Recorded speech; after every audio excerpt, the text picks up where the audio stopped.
All right, today we're looking at polygons, and we're talking about how their angles and their sides relate. That's really what we're talking about today. So we've got a few formulas we're going to look at, but what I want to do is I want to explain this in a way that we don't have to rely on remembering a formula, but instead we can kind of figure it out if we need to.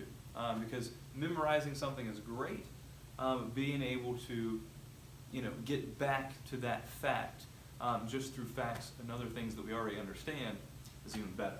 So here, if we're talking about the interior angles of a polygon, that's all those angles on the inside.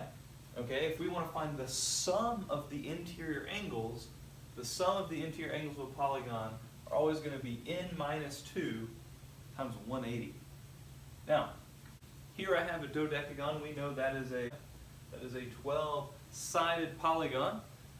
So if we want to find the sum of all of these interior angles, well, since there are 12 sides, meaning also 12 angles, I put in a 12 for n.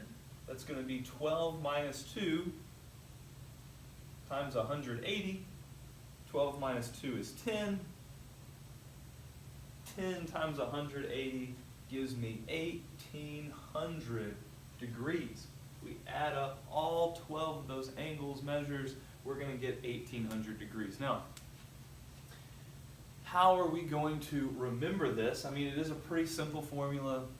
The total sides minus 2 times 180. But think about the shapes you already know. Okay? There's two shapes that we know a lot more about. I'm talking about triangles and quadrilaterals. Okay? A triangle, a total of 180 degrees. That is a fact you know. That's the triangle angle sum theorem. A quadrilateral, they always add up to 360 degrees. If you didn't already know that, you should. And so now you do.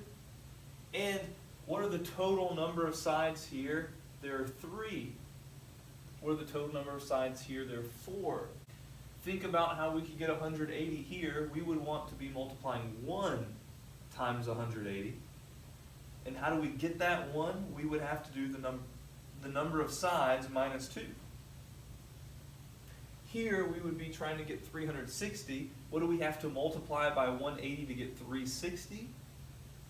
It would be 2, and it is 4 minus 2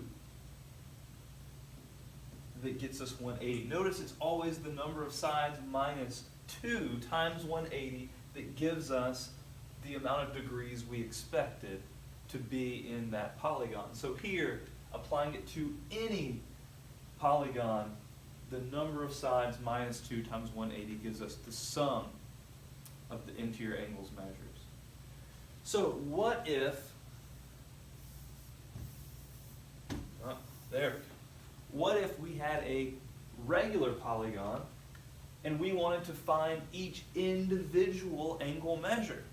Okay, well, this isn't that far of a stretch here. Again, I'm dealing with my dodecagon, my 12-sided polygon.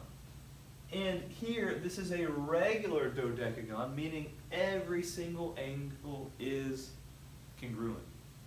So, I could find the sum of all of them. I know the sum of all of these angles would be 12 minus 2 times 180.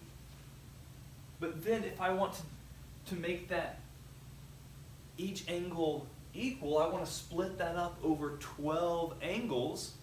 So I would have to divide that total by 12. And that is our formula there. We're going to still find the sum of all the angles, but we have to divide that by the number of angles. We want the sum to be distributed evenly amongst all 12 angles. And so that's what we do. If we work out the top, we already know what that is. 10 times 180 gives us 1800. And then we just have to do 1800 divided by 12. When we do that 1800 divided by 12, we get 150 degrees. Now, we can always check that. And notice right there where it crosses the protractor is right there at that 150 degrees. So not only do we have this formula to use that makes sense, the sum divided evenly by all 12 angles, but we just also measured it, so we believe it a little bit more.